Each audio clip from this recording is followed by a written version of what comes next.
Behold,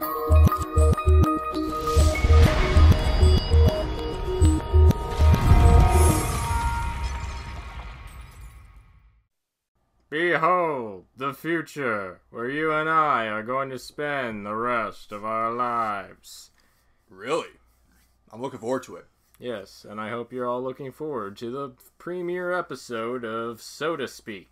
Okay, guys, welcome to So to Speak. My name is Evan Mead. This is Lyle Gronecker. Hello. And we are coming to you live from Toronto, Ontario, Canada.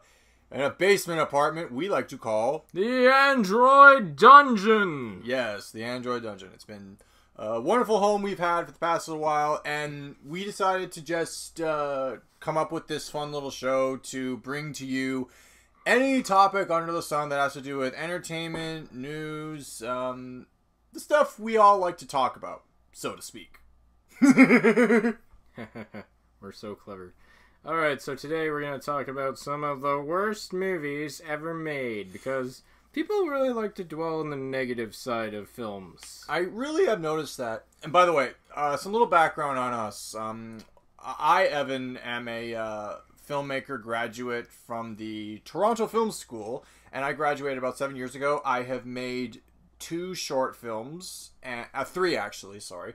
And I'm also prepping to make a feature documentary that will go into production at some point when COVID-19 gets under control. I also write. I've been published a few times. And so that's a little bit about me. So why don't we talk about you, Lyle? Well, much like Evan, I am a film student, graduate, and I graduated 5 years ago. And I like nice walks along the beach and rock climbing. Oh, wow. Just kidding. I also have 2 shorts. Well, I got 1 short done, and I got 1 underway. Would have been done by now, but, you know, pandemic and all that. So, yeah. Hope to make writing a few feature scripts at the moment, since I have so much time on my hands. A few?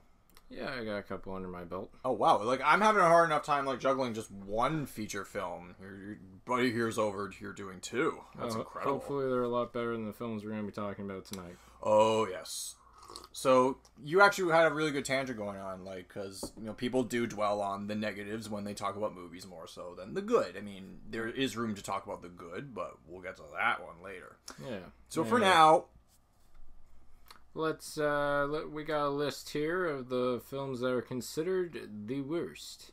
Who considers them the worst, though? You know what? The thing that makes Roger, Siskel and Ebert actually stand out from other critics at the time that they first, like, got their little show going was that they didn't talk about movies the way normal critics did. They basically sat down like 2 Joes who you would watch a movie with, like, in your apartment at home or on a Saturday night, and they didn't talk like they were all snobbish and cynical about movies. They talk like just average moviegoers who aren't very well versed in film, but they know when they see something good and they know when they see something really bad, and that was the charm of their show. I will say they did have pretty good chemistry together.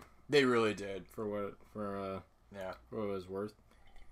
Alright, so this list is dating back all the way to the 1930s. Wow. So, Evan, were you alive during the 1930s?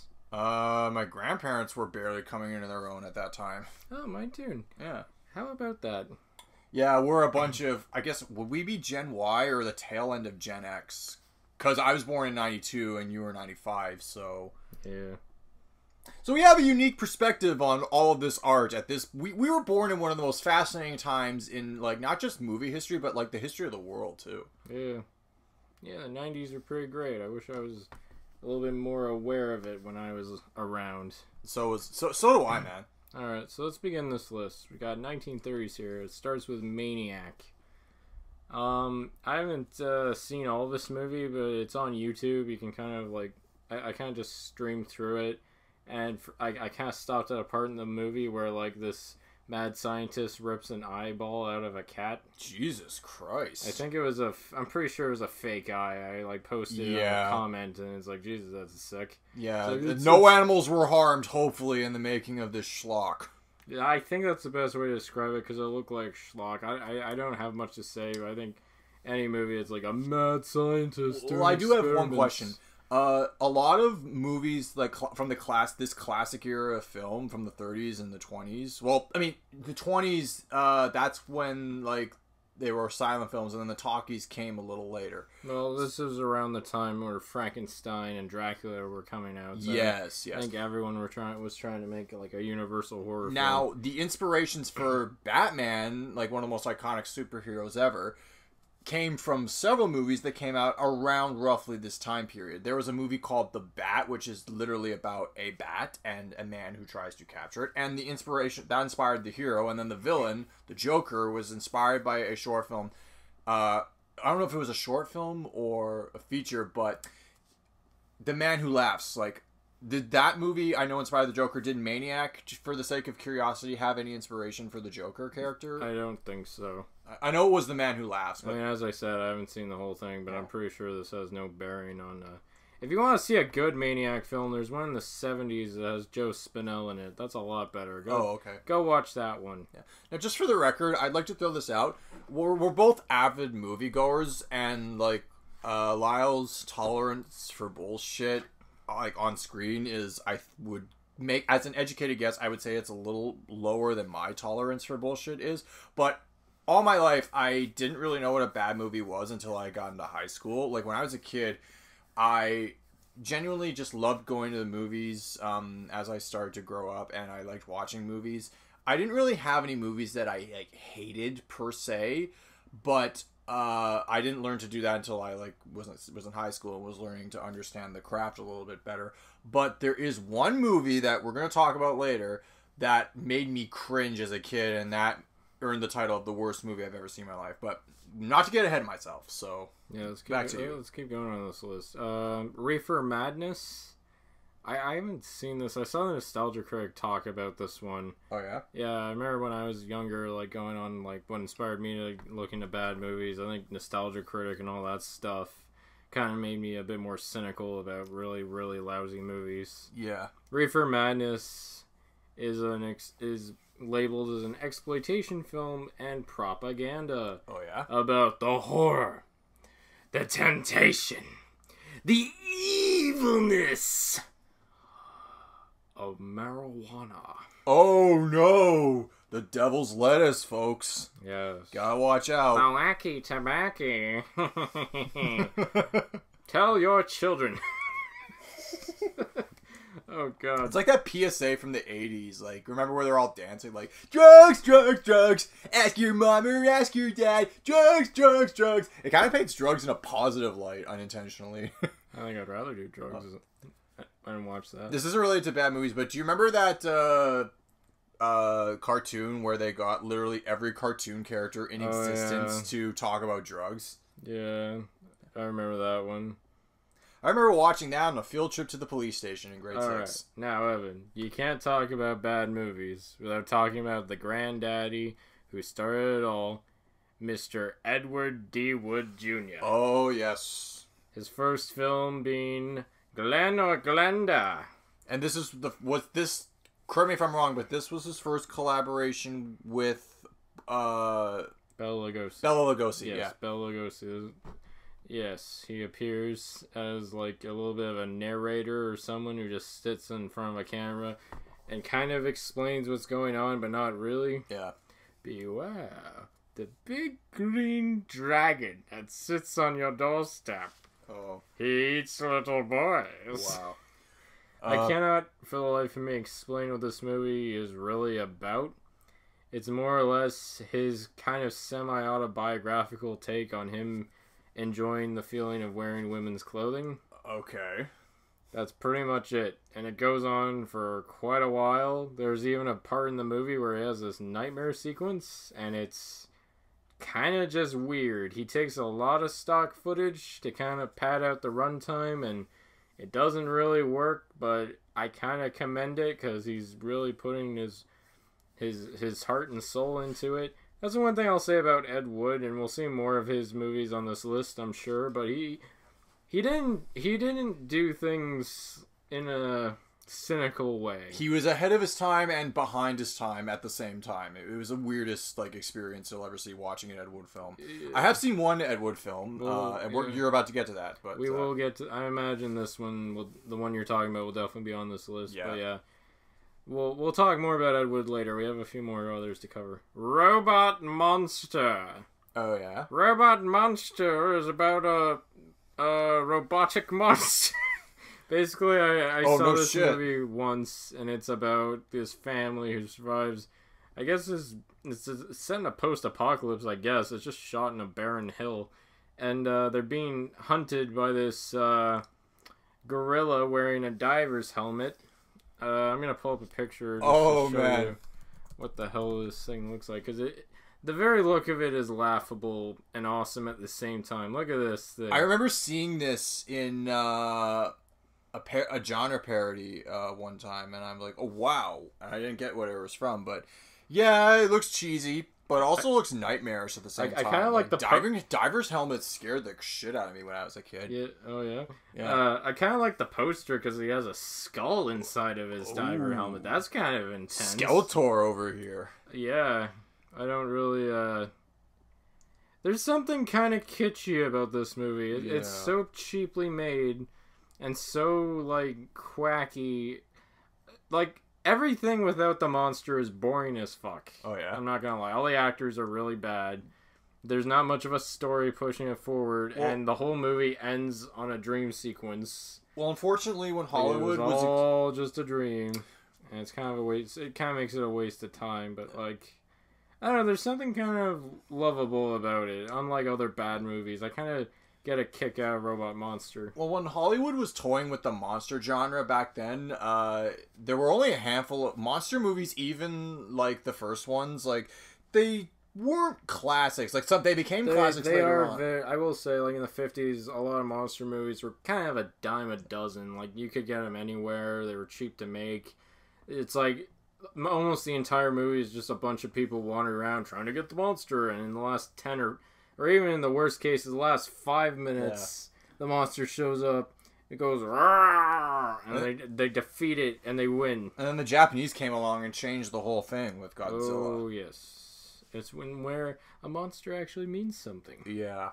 Yeah. Just the symbolism behind Speaking of radiation, let's talk about The Conqueror with Mr. John Wayne as Genghis Khan. The Genghis Khan? The Genghis Khan. Oh, I have not seen this movie, but I know so much about the production. It was made by, it's produced by Howard Hughes. If you've seen The Aviator, you know all about Howard Hughes. Yeah. He got this movie set up. Just a quick side note, you've seen The Rocketeer, right? Yes. Yeah. That is a good movie. Apparently, like, the Howard... I still need to watch Rocketeer, but I'm told that movie has, like, one of the best Howard Hughes depictions, like, you'll ever see. Like, Leonardo DiCaprio, eat your heart out. Like, this guy is apparently... he was a pretty good Howard Hughes. The Aviator bored me. That's a movie that's overrated. We're going to talk about overrated movies. You want to talk about overrated movies? Save it for another day, my son. Exactly, yeah. Alright, The Conqueror... The reason why I said, speaking of radiation, is that this film is deadly. Oh. It was shot, and I am not exaggerating, downwind from a nuclear testing range in Nevada. So they had this cast and crew shooting in an area that was actually actively radioactive, like nuclear residue was on everything in the air. Oh my god. By 1980, as it says here, 91 of the 220 members of the cast and crew was diagnosed with cancer. Over 41% of the crew. And this is a bad movie, so it wasn't even worth it. Well, I mean, you got John fucking Wayne playing a Mongolian. I guess to meet to be on set with John Wayne, it's got to be worth something. I mean, he lived a pretty long life. He passed away in his 60s. I mean, I guess smoking every day probably didn't help that either. Yeah. But, he's a legend. But anyways, yeah, I haven't seen The Conqueror, but, like, I can just tell it's a shit. It's more like the behind the scenes is shittier than the actual movie itself, more than likely. And now, we've reached the granddaddy. Oh, I guess I already said granddaddy. The worst film, according to Jerry Seinfeld, Plan 9 from outer space. This one I have seen. Like Lyle's You've seen this one. I've talked about movies that I've seen, but this one you have seen. Yeah, Plan 9 from outer space is one of the most interesting things. It's one of the most interesting things you'll ever see, and I really gotta hand it to Edward Norton. Edward Norton. Ed Wood. Sorry. He wasn't even a sperm in 1959. Oh god. Or maybe it was. I don't know. But Ed Wood. Ed Wood. Yeah, you gotta hand it to Ed Wood for making such a uniquely put together movie, and in parts it feels like a play, and sometimes like you can really tell. There's like one scene where they all have to talk, and the set just feels claustrophobic about something, and this scene goes on for like 20 minutes, and there's only like 2 camera angles they can work with. Yeah, it was very. I could tell they shot it very quickly because there's so little movement or like direction. Yeah. It looks like things are very hashed together. There's a lot of shot. There's just a lot of problems. There's continuity errors during chase scenes. The scenes go from day to night in a single cut. A lot of the times the monsters are just fucking around in front of a camera, and then the people react like, "Oh, it's the monster." Yeah. Now, in the early days of this pandemic, when almost nothing was open, we kind of like hunkered down in our homes at night, and we would get together on Netflix party and just trash. Wait, this isn't on Netflix. It wasn't on Netflix. You can watch this whole thing on YouTube. A lot of these movies you can probably find on YouTube pretty easily. Oh. Made on the best quality, but like most of them are pretty easy to get their hands on. I'm not sure if Ed Wood films are now public domain. I would imagine they might be now. But yeah, you can easily find Plan 9 on YouTube. Well, the thing about Ed Wood, so we riffed this movie, and it's just... I can't even like say I hate it, like, because it doesn't, like, it's not a movie that makes me cringe. It's kind of lovable in its incompetence. Well, one of the things I've learned about Ed Wood in like my brief history lesson that you've given me is that like this is a guy who like wasn't a hack. Like he just genuinely loved he was like incompetent, but he wasn't talented, but he was not a hack. Yeah, no, see. He loved movies so much that he was willing to take every shortcut in the book to just get to the end of a project and say, I did it. Like, there are some films that filmmakers spend, like, decades on just trying to make, and then this guy made a movie in, like, a month and said, here it is. I made a movie, and this is me! And this is the last film that Bela Lugosi ever starred in. Right. From his legacy from Dracula all the way to this. Oh my god. I kind of think it's charming in a way, but I don't know. Some people feel kind of wayward about it because they just took footage that they shot, a year before, like when he passed away, and then he just had this footage laying around. He's like, I'll splice him into the movie, and it'll get top billing. Oh wow. Even though he has about a screen presence of about 5 minutes, if that. Yeah, well, didn't they do something similar with Bruce Lee after he died? Oh yeah, Game of Death. Oh yeah. Game of Death 2. Oh yeah, Game of Death 2. That was the one. Yeah. I have not seen that one, but the Lees. They have problems. So now we're moving on to the 60s. Gone to the 60s. The Beast of Yucca Flats. Oh, we didn't mention this in Plan 9, but there's one actor in there named Tor Johnson who was a wrestler, and he's just incredibly bad as an actor. He doesn't enunciate anything. Who did he play in Plan 9 again? He was the inspector. Oh yeah. Yeah, it felt like he didn't even try to read his lines. He was sleepwalking, and like it's so hilarious when he's sticking himself out of the grave and he's trying to pull himself up, but it's hard because I think he's either stuck or it's too awkward for him. Yeah, but this movie is about. What is it about? It's pretty much Tor Johnson acting like a monster, exposed to radiation from an atomic bomb, and he just wanders the fucking desert mountains and like attacks people for like quite a long time. The movie feels like hours. Okay.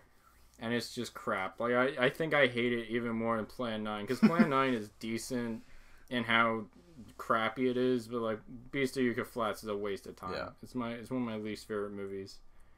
Santa Claus Conquers the Martians. Santa Claus. Oh yeah, I haven't seen this. Have you seen this? I heard a couple people's retrospective of it, so we can't really talk much about it.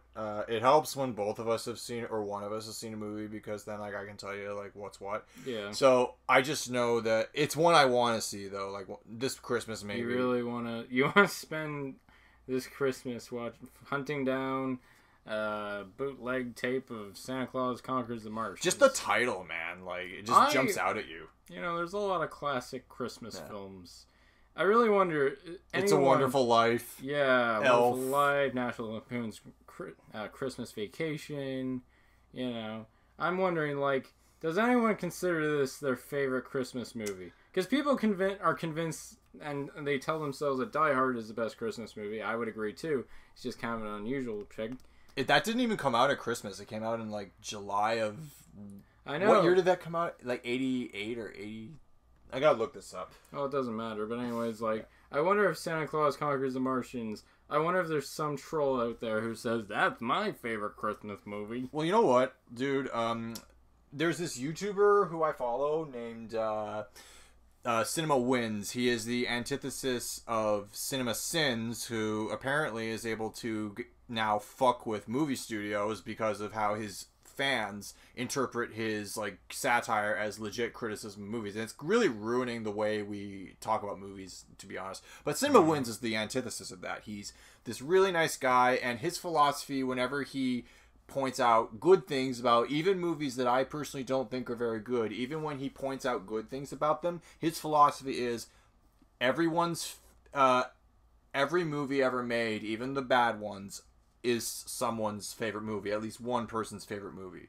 So, like, there are people who would probably say Star Wars The Last Jedi, just off the top of my head, is, like, their all-time favorite movie. And I personally wouldn't, like, and to each his own. Like, I'm not the type of guy who judges people, like, people's quality of character based on the movies that they like. Like, I have a friend who I've known for like over 20 years now, and one of his favorite movies, or a movie that he likes, I shouldn't say it's favorite, he thinks Batman and Robin is a legitimately good movie. Like, it's fun to laugh at, yeah, that's for sure. That's the thing, there's some movies on this list that I would actually go down and say I really enjoy watching them. Well, Plan 9, like when we riffed it with our buddy Michael, like that was a really fun time. Yeah, that's the thing. Sometimes you get a bunch of guys and a couple of beers and you sit down and watch some of these. It can be very entertaining. Oh, yeah. Some people really enjoy digging into these things and really kind of taking the piss out of them. There's entire YouTube channels dedicated to that. Yep. Anyways, the next movie is Manos: The Hands of Fate. I have not sat through all this. I have not personally watched this. I've seen lots of other people review it, and I pretty much just get the gist. It's basically like... That's another title that just jumps out at you. It's weird because in Spanish, Manos means hands. So the real title is Hands, The Hands of Fate. That's kind of like when that Bruce Lee did that film called The Big Boss, and it releases in America, and they changed the title in the United States to Fists of Fury, and then the sequel in China is called Fist of Fury, and then the Americans are like, oh shit, now we got to call it the Chinese Connection, or whatever it was that. yeah. Martial arts movies get that the worst, I think. Oh god. Yeah, but anyways, this whole movie, I guess we can't talk much about it because we haven't really technically seen it, but all I know is that some salesman he had a bet that he could make a movie, and a horror movie no less, and he's like, oh, I bet anyone can do this. Oh yeah? And he tried, and you know what? He did. It's really not very good, but you got it. It is super interesting when like non-film folks step into the profession. That's all I'm gonna say without going into detail. It really is. Yeah. That's next.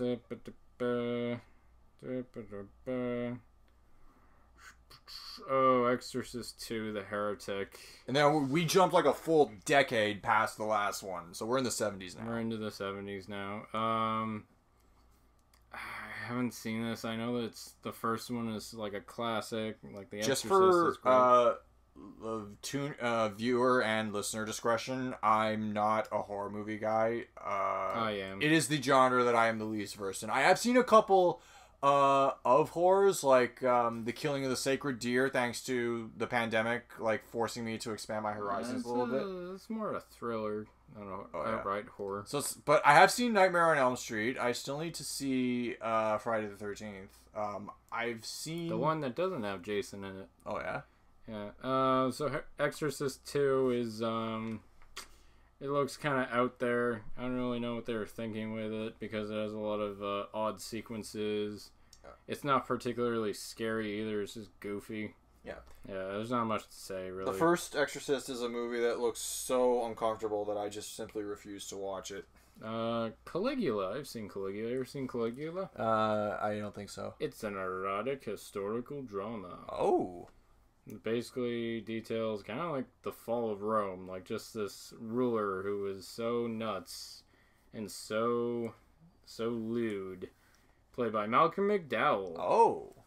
He's good. He is good. In this movie, he's basically doing his best Alex DeLarge impression. Because they're very kind of... He's just a masochist. He just loves fucking with people. I don't think this movie's all that bad, actually. I don't know why it's on this list.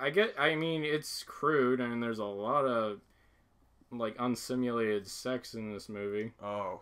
But what's wrong with that? None of us would be here if it wasn't for unsimulated sex. Yeah, I don't know. This movie's pretty good. I wouldn't say it deserves to be on a list like this. And it's a period piece, too? It's a period piece. Well, that's why I asked you, who made this list? I think it's just cobbled together from various sources. Oh, fair enough. Speaking of another movie that isn't necessarily deserves to be the worst of all time, we're into the 1980s, and we're into Heaven's Gate, directed by Michael Cimino. Oh, yeah? The guy who made The Deer Hunter. Wow. Yeah, Heaven's Gate. You know what's funny? This movie's on Criterion. Yeah. It's on the Criterion Collection, and it is a very well shot movie. Like there, you can tell the level of meticulousness that was put into this, and it's like I think that might have been the downfall because it cost so much to make because he put so much time and energy and like concern into it that I think he kind of lost his way during the process. Like he kind of forgot that an audience should probably be somewhat attached to this project aside from me. And I think he just lost everyone when he made it, and it bombed horribly. It's like one of the worst bombs ever made. To be honest, there have been a couple of like real stinkers that have made it into the Criterion library for Lord knows how. We'll get to there's one I want to talk about when we get to the next decade, but keep going. Oh, by the way, now that we're on the 80s, I looked it up. Die Hard, to come back to that point, came out in 88. Oh, okay. Yeah. So like the tail end. Yeah. Oh, Mommy Dearest. You ever seen Mommy Dearest? Heard of it. And yeah. I know, doesn't that get like kind of a reputation as being a classic? I don't know. Like I haven't seen it, but apparently like Faye Dunaway is like, she has like. Oh, Faye Dunaway. Faye Dunaway. She has this really iconic scene where she has like this meltdown on her daughter. The whole movie is basically her being cruel to her daughter. So because it was Carrie. Carrie came out in the 70s. Wait. Yeah, it did. So it was like after Carrie. Well, I mean, it's not a supernatural film. It's just like it's a real life depiction of Joan Crawford, who was like this failing actress who was big at one time, but her star began to dwindle and she wasn't getting roles. She was getting older. She was starting to develop alcoholism. Jeez. And she would take a lot of her frustration out on her daughter. I feel like this would be like one of those Whiplash movies where it's just really uncomfortable and you just want it to be over. No, I've seen clips. It is incredibly uncomfortable to watch her abuse her child. And in one iconic scene, she's going on and on about wire hangers because she's like bought her daughter all this expensive clothing. He's like, you better take care of this clothing. What's this I see? Wire hangers? No! Wire hangers! Ah! And she's tearing up. She's red in the face. Like, she's just horrifying to look at. Jeez. And you know what's funny? It's like, it says here on the side here, Faye Dunaway regretted her Razzie-winning portrayal of Joan Crawford. Yet it earned a spot on number 41 of AFI's 100 Years of Heroes and Villains. Oh my goodness. So the Razzies were a thing back then? How long have the Razzies been a thing? They were in the 80s. Oh, we started out in the very early 80s. But anyways, let's move on. Oh, Howard the Duck. Now, this one we both seen and have both watched recently. Very recently. So I wasn't even. This came out in '86. So my parents had just started dating at the time, and my mom. After we watched Howard the Duck, I told my mom, "Hey, I saw this movie called Howard the Duck," and my mom just started laughing, and then she's like, "Oh, here's an interesting story. When your dad and I were first dating, Evan, your dad took me to see Howard the Duck, and he was raving about how it was going to be like the next big thing. And we go watch it, and it was one of the worst movies I'd ever seen in my life. And like everything about it was just so bad. And my dad was your dad was so embarrassed. You should tell him that story again, my mom said. But, yeah, my dad that's one of those movies where he just cringes, like, at the mention of that movie's name. But, that's surreal. Like, back in the day, my dad thought that movie was going to be, like, what Guardians of the Galaxy was to us, he thought Howard the Duck was going to be to his generation. So, that's nuts to me. I'm just surprised that something like this got made. This is one of the earliest movies to be based on a Marvel license, and instead of going for something awesome like Spider-Man or like the Avengers or the X-Men, they decided, nah, we're gonna go for Howard the Duck. Well, Kevin Feige was just a grunt in the industry at the time, so he wasn't quite the titan that he would become, and he hadn't quite gotten to the place where it's like, okay, maybe we can actually build a cinematic universe around these comic book characters yet. That would come about 20 years later. So, or even so. You know, like, I kind of like the visual flair of this movie. Like, I think Howard's suit looks, you know, kind of like this was like before like the Teenage Mutant Ninja Turtles movies. The animatronics, I will say, like they're pretty decent animatronics, and I like the stop motion creature at the end too. I thought that was kind of cool. Oh, you're talking about Jeffrey Jones's Emperor Palpatine. Emperor Palpatine meets the Exorcist. Yeah, that villain. That guy was nuts. Yeah, I almost liked him more than Howard actually. I was like, I want to follow this guy around. Speaking of Star Wars, Toy Boy George Lucas slapped his name on this movie. That's how it got made in the first place. And second of all, I think he went a bit too far in some places. Oh yeah. So what's interesting is the villain reminds me of Palpatine, and I know Mark Hamill didn't voice Howard, even though he would have been a phone call away in Lucas's Rolodex at that point. So, but for some reason, every time I saw Howard on screen, I couldn't not hear Mark Hamill's voice coming out of that duck. I know he didn't do the voice, but I could not not hear Mark Hamill. It was the weirdest thing ever. But apparently, the guy who voiced Howard was also the voice of Chucky the doll in Child's Play.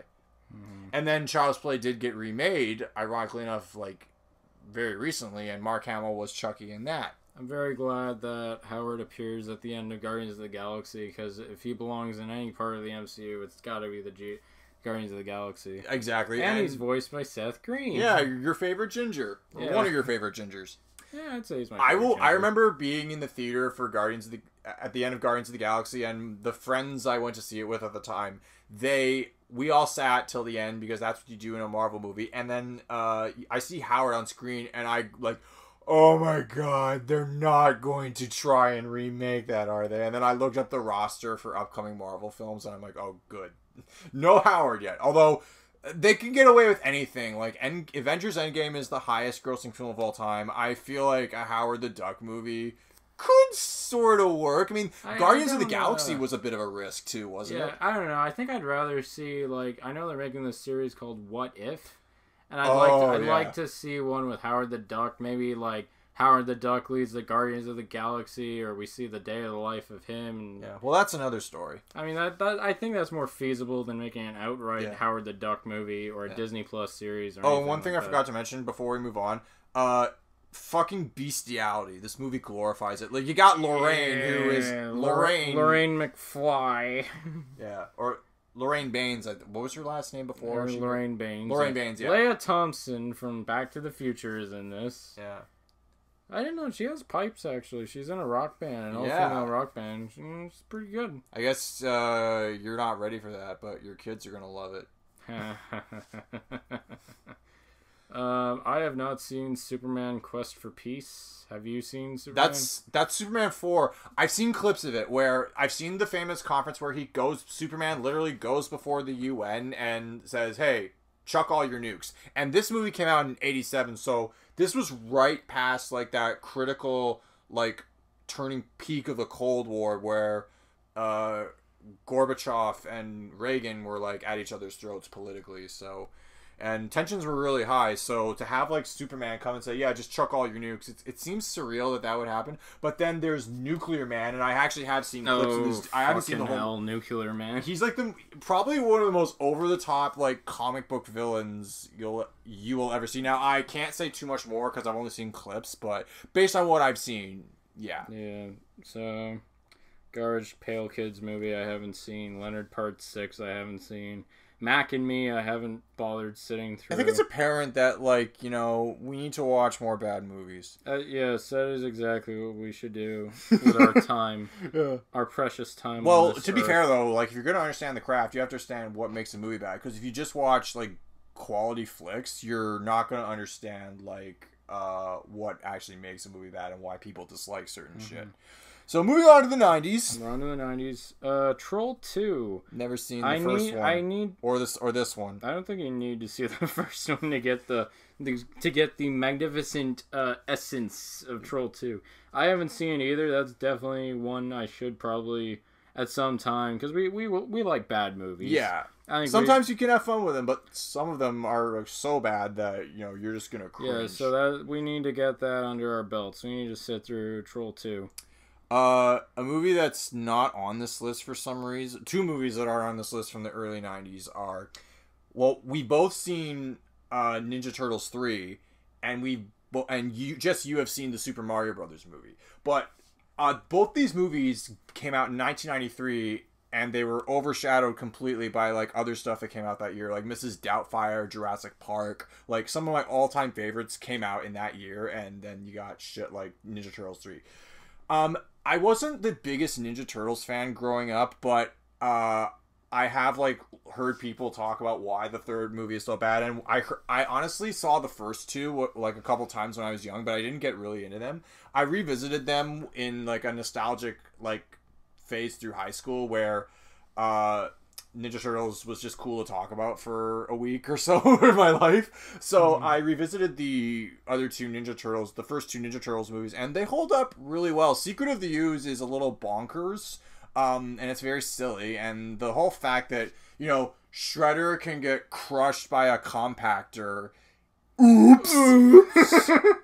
Yeah, Shredder gets crushed by a compactor, and then the second movie he comes back fine, but then he mutates into like Super Shredder, and then he gets crushed by, you know, a measly dock. That was the shittiest climactic showdown I've ever seen. The climax in the first movie's better, but Ninja Turtles 3, like people were talking about like how much of an insult it is and how it like destroyed like the 80s childhood or whatever. I don't quite see it as that. It's a bad movie, but it's just boring. It's dull. Yeah, it's a non-event. It's not that good. Like they should have stopped at 2, and that would have been fine. Or just make it better 3. Make it better 3. The third movie is always considered like the weakest one, unless you're Return of the King. Yeah, or Indiana Jones. Or Last Crusade was way better than the Dollars trilogy. As a matter of fact. Yeah. Oh, Showgirls. I actually really want to see Showgirls. We can't talk about it because we haven't seen it, but let's go back to 93 for a second. The Super Mario Brothers movie. You've seen it. I want to see it. Oh, you want to see it, huh? Well, because I'm curious, because I'm a Mario fan, and apparently like a bunch of kids were like really hyped to see it, and then they saw it, and then it was like, what the fuck is this shit? Yeah. You know what? The Mario movie is a mess, an ungodly, unprecedented mess.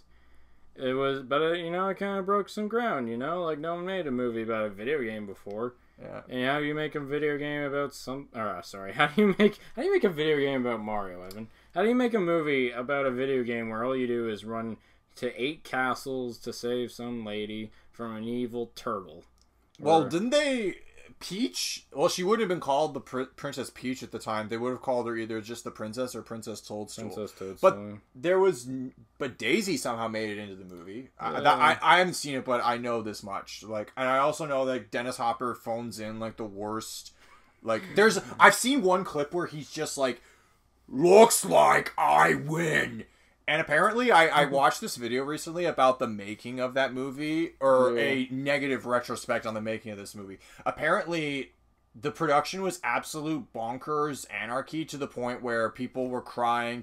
One technician almost died. And everyone, like, including the main actors, John Leguizamo and Bob Hoskins, were like drinking nonstop during the shoots. But Dennis Hopper, the reason I think the acting looks as bad as it does is because the script was being rewritten on an hourly basis and the actors were given new lines like every other take. Like, I cannot imagine, like, there's improvised movies, but I cannot imagine, just from my and your experience on sets with our projects, making a movie like that. Yeah, it's just like stressful. I can't imagine. I would probably do the same thing. I would drink all the time if everything I did just kept getting thrown around through the ringer. Like, that's not productive. Yeah. That's not a good use of my time.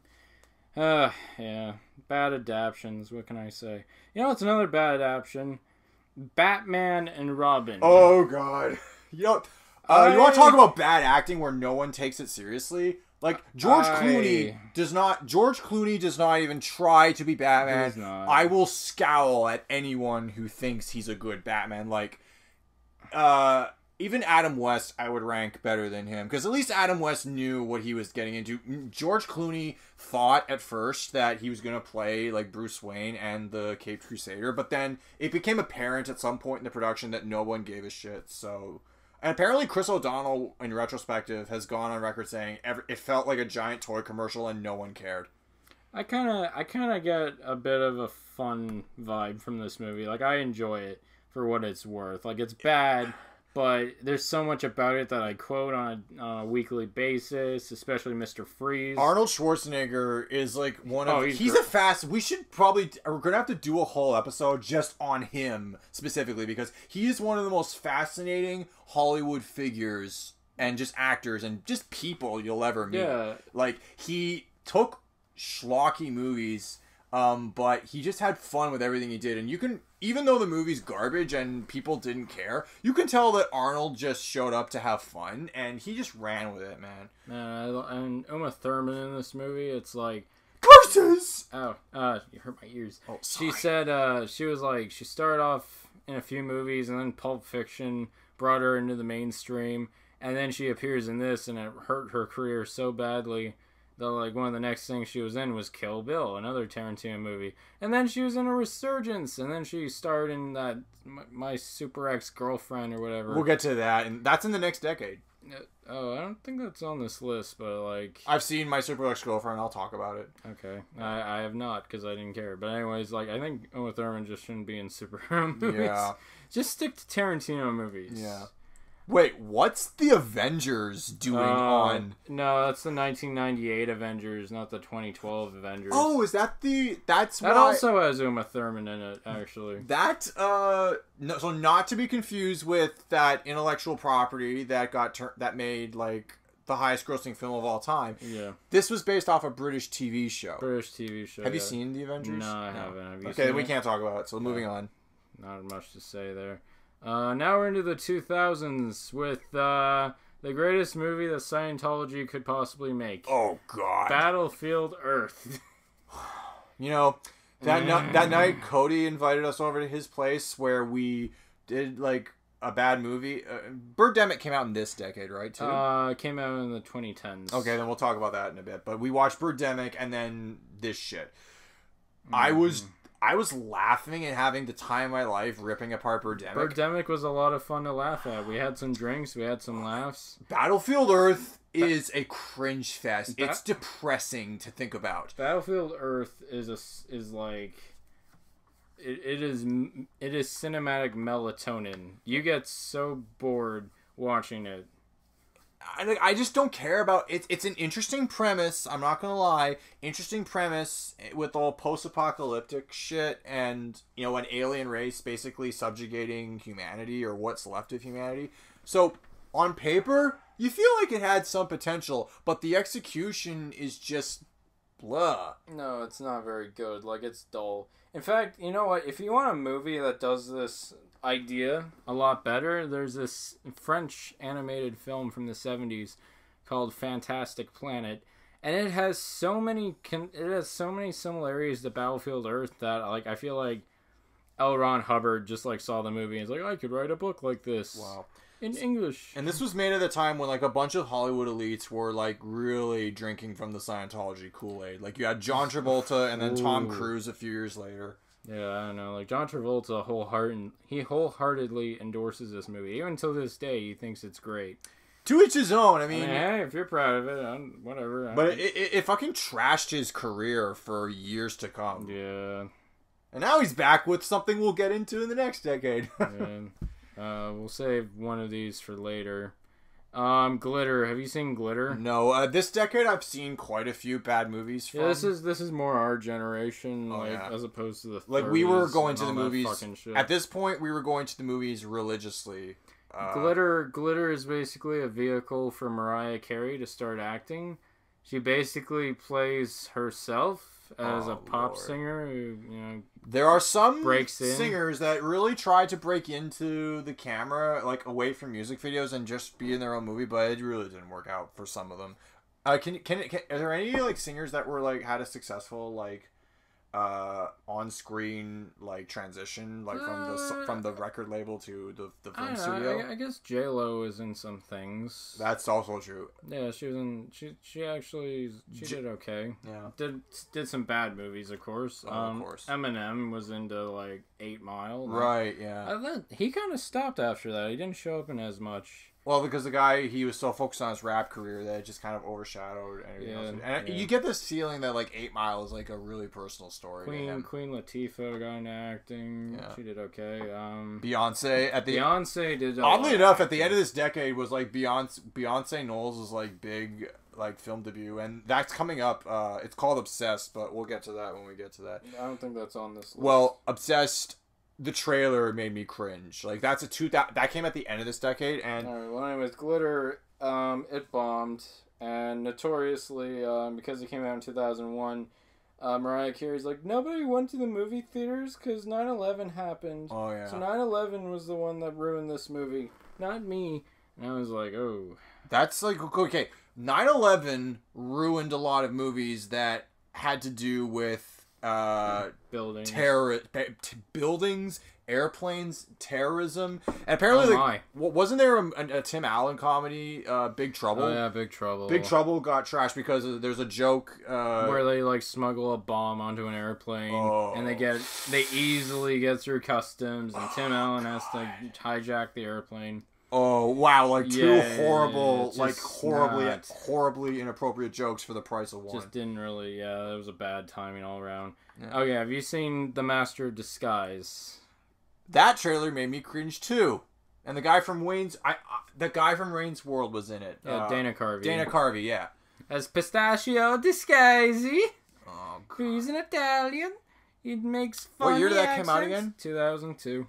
Oh, and then his co-star would make a movie the following year that was the worst movie I've ever seen in my life. But we'll get to that when we get to that. Let's keep going. Yeah. The Room. You're gonna talk about The Room. Yeah. Okay. So we have a special story to put the cart before the horse a little bit. What we're gonna do is we're gonna like get to the recap the next like decade and a half of bad movies, and then we're gonna talk about 3 like from all this list, or 3 from our lifetime that just stand out as some of the worst. It's in no particular order, but 3 that we're just gonna rip to shreds. Yeah. So I've got my 3, he's got his 3, and The Room was one of my 3. So slight spoiler for what's to come, but yeah. Jiggly. And then we'll also talk about a movie that we kind of enjoy ironically to such an extent. Which is why we're going to skip The Room for a moment. But rest assured, we will get back to it. Yeah. Jiggly we'll also get back to later. Catwoman, I didn't bother seeing it. this is when like Spider-Man was the only good superhero movie that anyone knew how to make back then.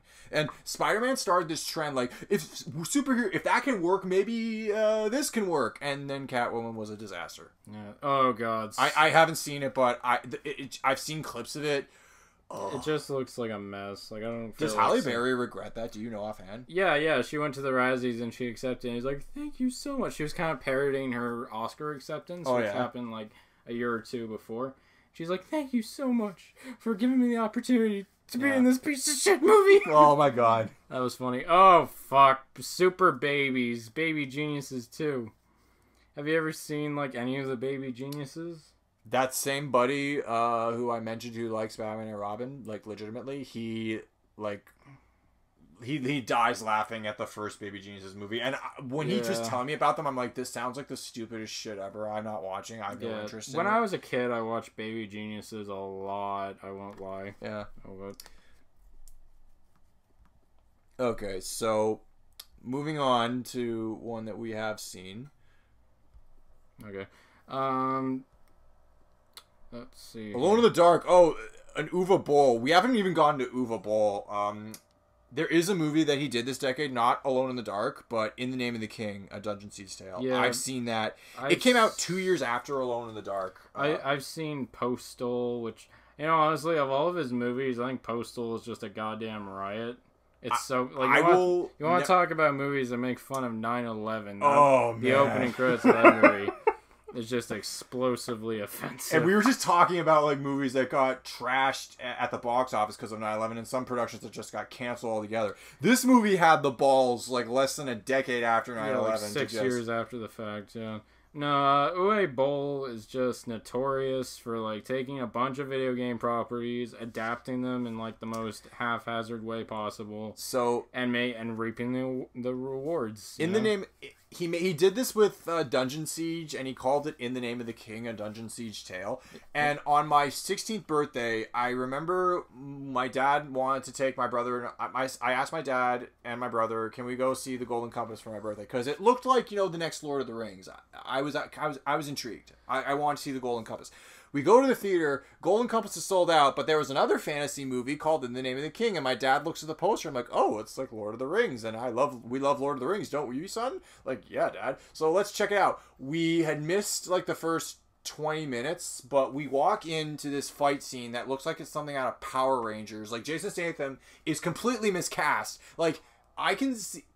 He's done some hokey shit, but this is like some next level hokey shit. Yeah, and Burt Reynolds is like the king of this world, and he just Ron Perlman, a pretty strong cast. John Rhys Davies, like for God's sake, is and Matthew Lillard from the Scooby-Doo Matthew movies. Lillard was the highlight of that. For sure. My, he just like overacted everything. He was so great. Yeah, God, who's that actor? He's on the tip of my tongue. And then Ray Liotta. No, is that his name? Hold on. Not Ron Perlman. Ray Liotta is in the movie too as the big evil villain. Oh yeah, and he's just so out of his league in that movie. He felt like he played a good fella. That means he can be a bad guy. Oh God, yeah. No, he's just not worth. I will never forget this. As soon as the credits rolled for In the Name of the King, the whole theater broke out laughing, and then we did too. And my dad and I were like, and my brother were like, "That was horrible," but it was a fun time to watch. Let's talk about spoof movies.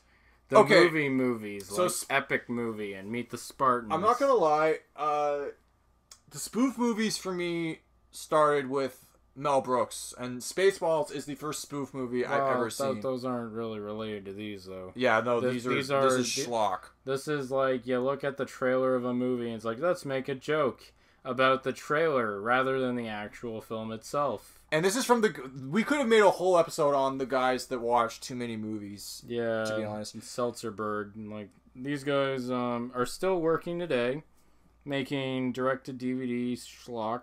Same stuff, same jokes, endless streams of the same project, and I guess it's their niche. It's what they want to do. The only movies that of theirs that well, the only movies that they made that apparently, like, my friends seemed to quote nonstop when I was in elementary school were the scary movies. Yeah, the scary movies were, like, not bad. Like, they weren't... they're not fucking art, but, like, they're not bad. I like the first one.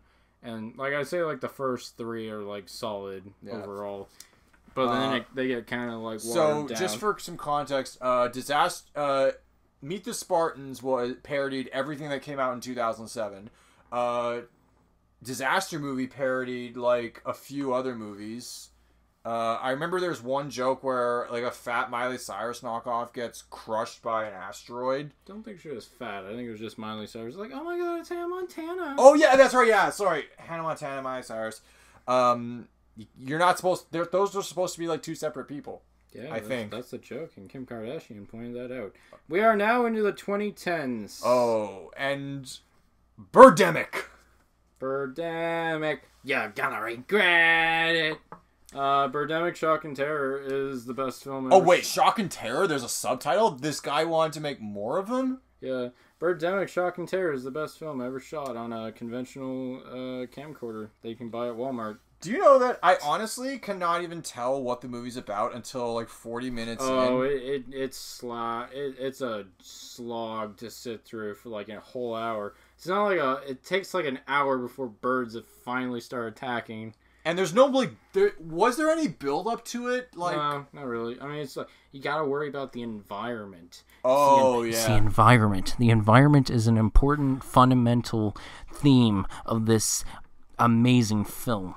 And then there's this movie where, it's made by this pompous, like, holier than thou wannabe director who got the money to make a movie, so he made a movie. And it's so bad that, like, does this guy, like, regard it as a masterpiece even today? He is pretty oblivious to, like, I don't think he's fully aware of how people feel about Birdemic. So it's kind of like Tommy Wiseau with The Room. No, Tommy Wiseau is pretty aware. Like, he knows that people know it's bad. But this guy's like, oh, it's $1 million movie, just like the other $1 million movies in the world. And I think it's like it flies over his head pretty easily. No pun intended. No, that was intended. Pun intended. Yeah, sorry. I'd say the sequel is even worse. Even a sequel? Birdemic 2: The Resurrection is like all the worst things about Birdemic, but there's no sense of it. It's just like a whole irony fest where it's like, we intentionally made it this way. So it's just like the first one, which just had a lot of gaffes in it because the guy didn't know what he was doing.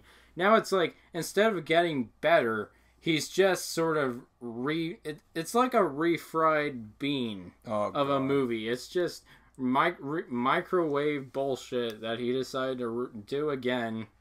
And in some ways it is technically better than the first one, but in most cases it's just equally pointless. Well, what's interesting is that I noticed that some of the actors, like, said some lines really incorrectly and really wrong. The acting's bad. Not only the acting bad, but English is the director's second language, and he penned the script. Yeah. So apparently, if he wrote a line that had some broken English in it, the actors would actually try to say it the way it would sound in English. But the guys actually refused, like, any script changes, to the point where, like, he's got, like, actors who can speak really fluent English speaking broken English because he just didn't want any changes.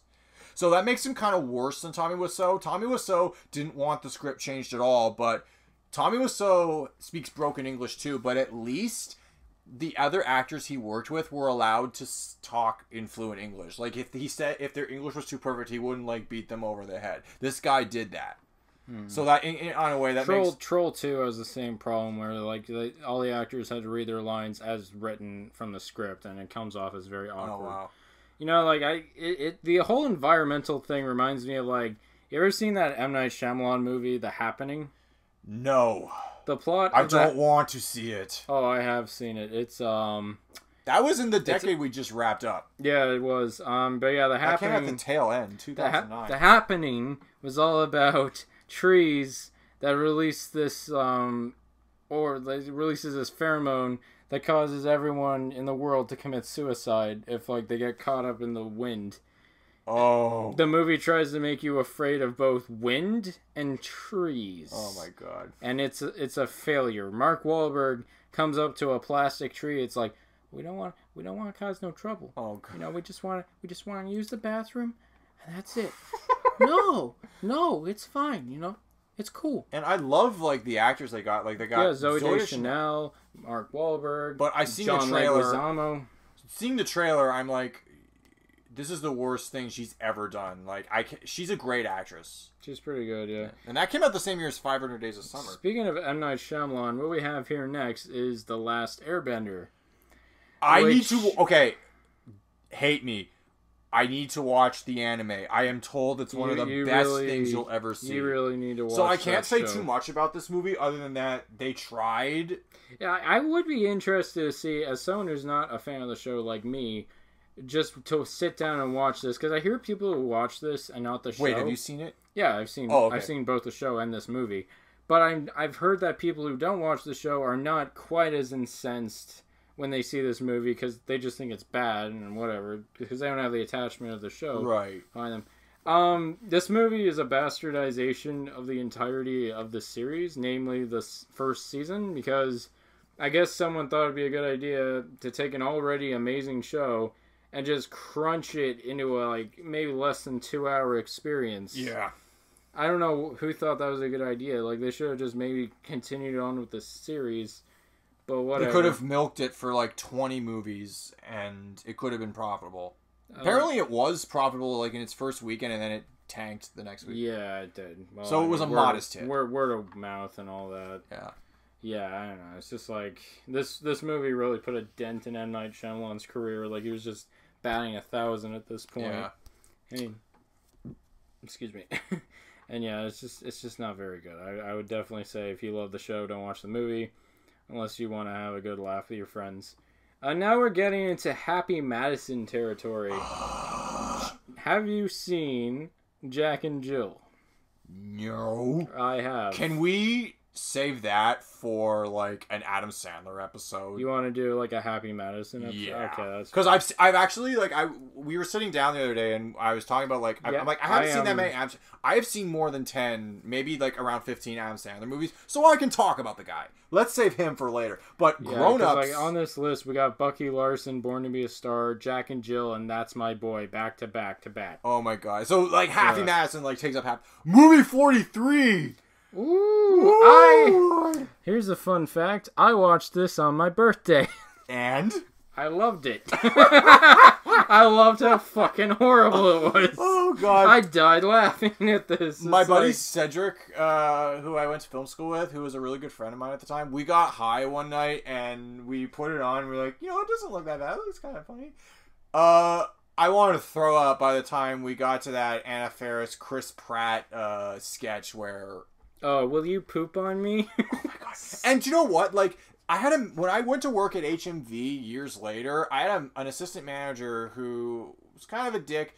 He thought this movie was amazing, and he thought that sketch was the best part. Like it's like the subliminal or thematic comparison of marriage to taking a shit.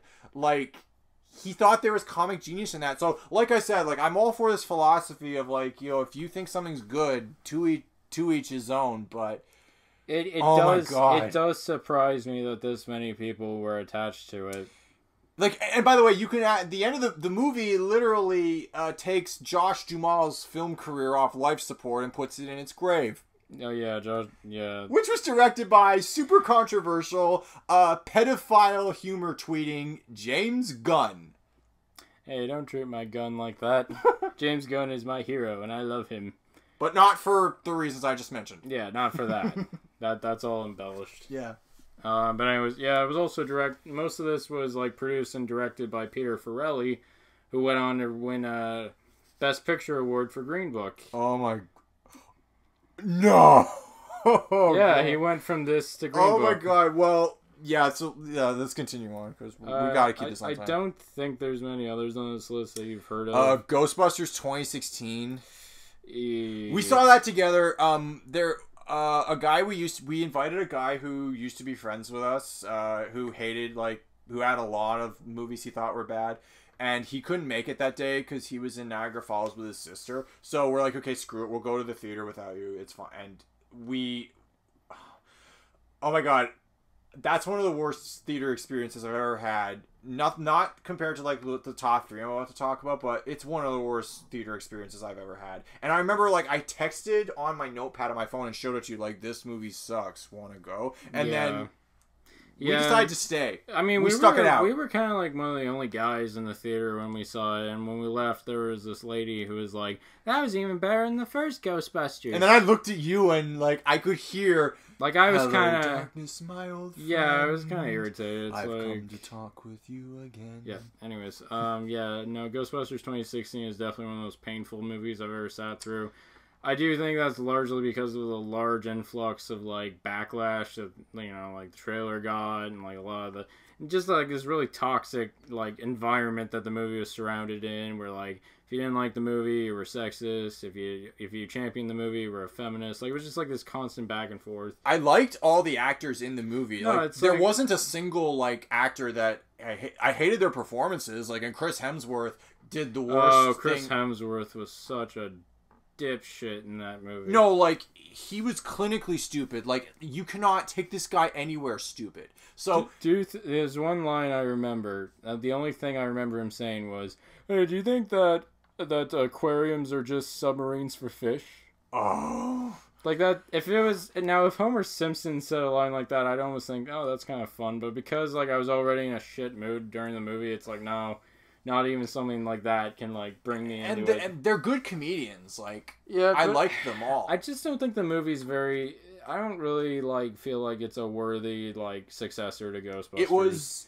It's just a dumpster fire to me. It really is. And the one of the biggest piss-offs was that if you want to make a female empowerment story, please give the guys whose girlfriends dragged them to see it, like, a good time. Because we were both single and mingling at the time. So we went to see it on our own, but we had that experience with, like, the women, like, who we sat next to. And then what happened that you mentioned, and then, like, the male characters, if I was a guy if I had a girlfriend who dragged me to see that, I would be pissed right off, because typically when girls drag their boyfriends to watch movies, there is a character in a chick flick that the guys can relate to. Yeah, there is not every single man in this movie is either an asshole or a bumbling moron. You need like a Paul Rudd character in Clueless. And this is a movie that has Tywin Lannister from Game of Thrones in the first 20 minutes. So I thought it was going to be good. And like all the Ghostbusters show up, like Bill Murray, Dan Aykroyd, and Ernie Hudson. Sadly not Harold Ramis because he passed away. May he rest in peace. I peace. will say, like, I felt kind of nice when they said in memory of Harold Ramis. That was one part of the movie. It's like, okay, well... Bill Murray wanted to fucking die. Yeah, no, I could tell he didn't want to be in there. Dan Aykroyd appears for, like not even a split second, and you're just like, oh... Do you know I couldn't tell... Funny. The first time I watched that scene, I couldn't tell it was him. I had to go back I had to point to you, and it's like, there's Dan Aykroyd. It's like, oh, really? I'm like, yeah. But it looked like they put a lot of, like, putty on his face. Like, he did look pretty different. Well, he was dressed like a cabbie. Yeah. And, like, Ernie Hudson is there. Ernie Hudson stood out like a sore thumb. Didn't really have anything to do. He was the dad. And what's interesting is the dumpster fire trailer set it up like it was going... It said, like... I'll say this, like, every moment that's sucked in the trailer, sucked in the movie. Especially that get out of my friend ghost. The power of Patty. The power of Patty compels you! I hate that scene. But anyways, yeah, Ghostbusters 2016 is a movie I just hate. Yeah. I'm sorry, but I can't Okay, so we gotta wrap this. Let's talk about, just quickly, like, 3 movies that we hate. Are you gonna consider Ghostbusters 2016 on your list? My list was already made, but, you know, Ghostbusters 2016 gets a dishonorable mention, and Garfield, which we didn't talk about, which also has Bill Murray, gets a dishonorable mention. I'm gonna sum that up in one sentence. I liked that movie for some ungodly reason when I was 12. And I guess I liked cats, and we just got a new cat, and I thought, oh, cat movie. So I actually dragged my parents to see it multiple times, and each time they made it perfectly clear that they're doing it because they love me, but they hated that movie. And Mom and Dad, if you're listening to this, I'm so sorry I dragged you all those times to see Garfield. It was bad. I know it's bad now. Please forgive me. That was a very long sentence. You were going to summarize that in one sentence, and that was just a run-on sentence right there. Anyways, yeah, speaking of Garfield, another dishonorable mention for me would probably be like Andrew Garfield's Amazing Spider-Man 2. Oh yeah, I mean, that movie's like a lot of people hate Spider-Man 3, and I get it. It's not good. It's not as good as the other two. It has some problems. I kind of liked Spider-Man 3, certain bits of it. There's some shit and there's some good stuff. It's not all bad. Amazing Spider-Man 2 is just so dull and like overstuffed. And like I don't like Spider-Man in that. I don't like the villains. Like everything's just bad. The only part of the movie I like is the end, which by the way is built up to like the foreshadowing. Like I get that. Spoiler alert for anyone who doesn't know comics or shit about Spider-Man. Gwen Stacy dies at the end, when is the only like good scene in it. Not because like I hate Gwen Stacy, I love Emma Stone, but the one scene that pissed me off, that like drove the point home for the comic book fans that she's gonna die, was that montage of that god awful pop song where he's like saying like, "Do I have to lose you too?" and he's connecting all these dots like some like Da Vinci Code shit on his wall. Yeah, that was a bad scene. That song, it's got the most obnoxious rhythm. We may as well replace it with the words, "Get it through your fucking head, soon Gwen Stacy will be dead." Okay, yeah, exactly. That's a bad song. Yeah. Sorry. Paul Giamatti was embarrassing in this movie. I am the Rhino. That sounded like Barney Gumble doing the voice of the Rhino. German Barney Gumble. Yeah, and like he was Russian. I didn't like Max. I didn't really like Jamie Foxx's Electro either. He was just weird. Yeah. I didn't really like him at all. And I think the cherry on top of the shit sundae was the kid from Chronicle. He's the Spider-Man fanboy who runs into Harry a firefight. Like, kid. He's even dumber than... What are you talking about? I'm not talking about the kid. I'm talking about Harry Osborn. Oh, Dane DeHaan. Dane DeHaan. Thank you. I thought we were talking about that little kid in the end. No, I'm talking about Green Goblin. Oh. And your favorite line in the whole series? My favorite line in the movie, when he asks for Spider-Man, "Give me your blood so that I can feel better. It will heal me. I don't have any proof, but it will heal me." It's like, I'm sorry, buddy, you can't do that. I came all this way just to tell you that fuck you. I'm not going to do that. You're a fraud, Spider-Man!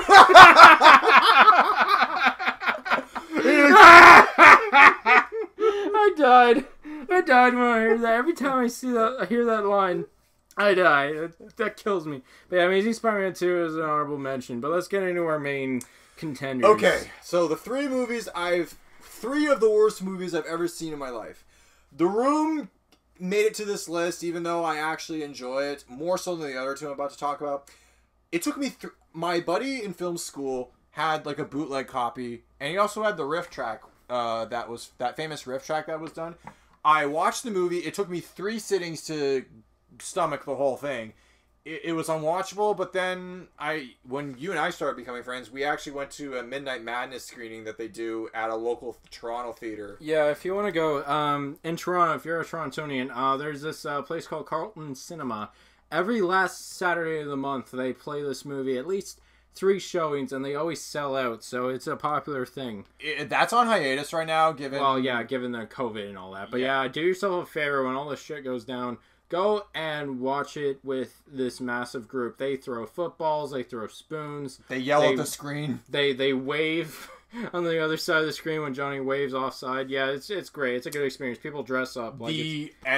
I read The Disaster Artist. Amazing book. Very good book. Very touching story, oddly enough, even though the movie's horrible. And then I love the Disaster Artist movie that James Franco made. Yeah. It wasn't quite what I expected it to be from the book, because the book had so much good stuff that they could have done more. They had to condense. Yeah, they really did have to condense, and you can feel that. But that was like the first movie in a long time that I wished was longer, because I wish they could have done some more. Yeah, I kind of wish it was longer too. And then the next movie on my list, are we going to go back and forth? Or? We can go back and forth. So that's the third one on my top 3. Should I talk about? So I guess that's a guilty pleasure for you. Right? It's a guilty pleasure. Okay, ironically, it's a guilty pleasure. I will talk about my guilty pleasure. My favorite bad movie is Freddy Got Fingered. Oh, Tom Green. I don't know why he decided. Daddy, would you like some sausage? Yeah. Daddy, would you like some sausages? Sausages! Yeah. Get out of my stomach, you damn imbecile! My son is a fucking retard! Your faggot stomach, it's so goddamn Every time I much watch noise. Every time I watch that, I feel like Rip Torn when the camera Rip stops. Torn's having fun. No, Rip Torn, you feel when like... Rip Torn, You feel like when the camera's not rolling, you feel like Rip Torn is just laughing his ass off, like, after the take. Yeah, like, when Rip Torn sadly passed away, I think it was last year. It was last year. Yeah, last year. I feel bad for saying, like, the first thing that came to my mind is like, "You gonna make your daddy proud? I'm gonna make you proud, Daddy. You're gonna make your daddy proud? I'm gonna make you so proud. Proud. Proud.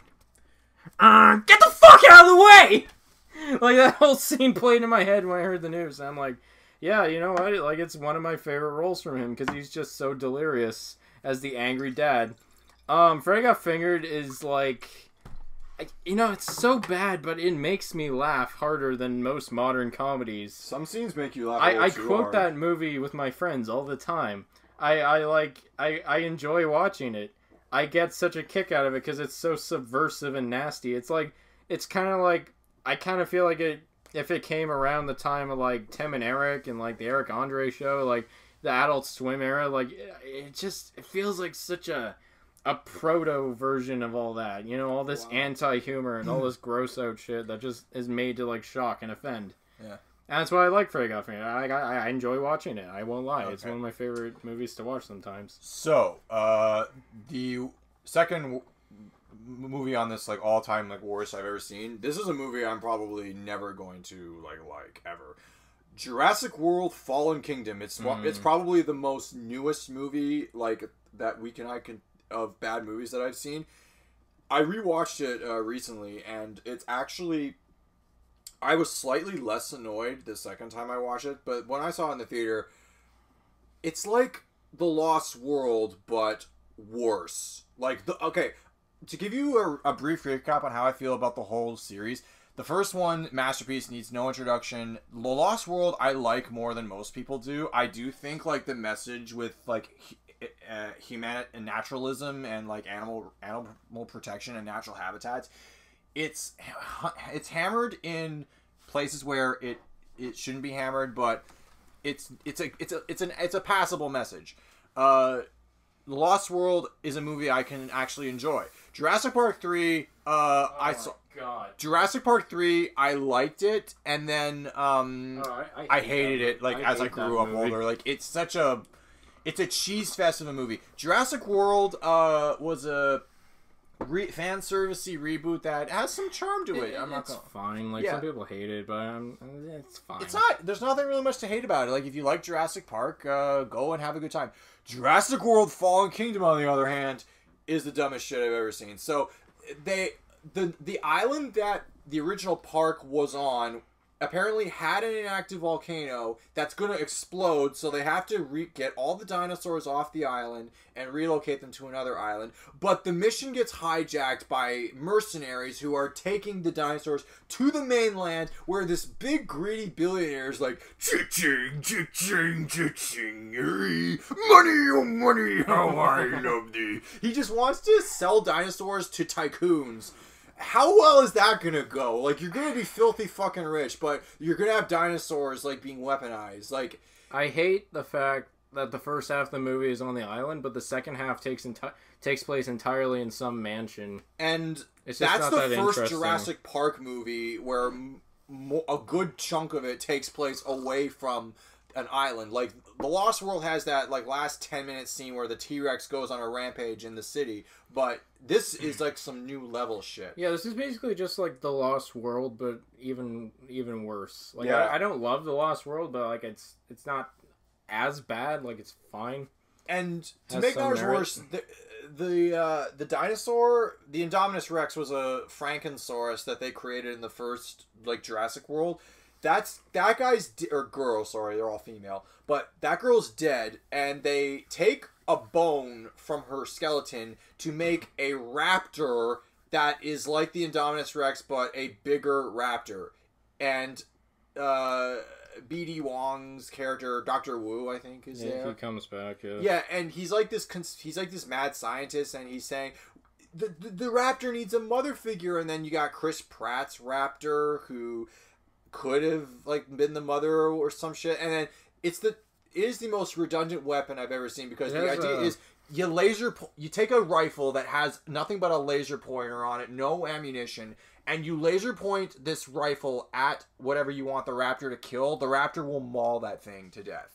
I did kind of like the ending, I guess, because it set up an interesting idea for the third movie. It really did. Where, like, dinosaurs will inhabit the Earth along with people, and it'll be... So, they've got, like, a Planet of the Apes thing going on, which is unique for the series, because The Lost World gives you a taste of what happens when dinosaurs, like, will have to interact with the public. But in this movie, the sixth Jurassic Park movie could be interesting. So as craptastic as that movie was, I'm kind of interested, hilariously enough, to see what happens next. So horrible movie, but you might be onto something. All right.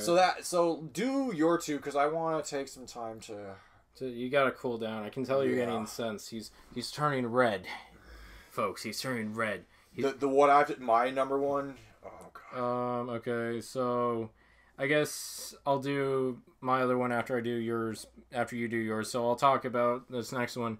So, I was gonna pick Amazing Spider-Man 2, but then I thought of a superhero movie that's even more like broken and just a complete dumpster fire of a mess, and that has got to be Fan Four Stick by Josh Trank. And it's, I don't know, you can do Spider-Man several times and get it right.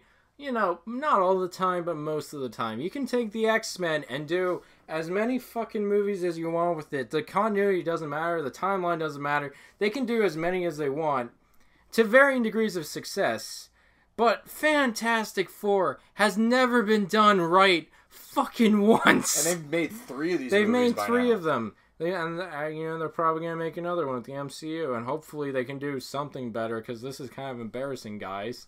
They can't seem to make a decent Fantastic Four movie. Well, the Hulk got the shit end of the stick, too. Well, I but mean, when he became an Avenger, then it was better. Yeah, I mean, they can do a decent Hulk when they want to, but, like, for, like, standalone movies, like, Fan Four Stick is just, like, you got this director who just finished Chronicle, and, like, I make fun of Dane DeHaan, but Dane DeHaan's very good in Chronicle.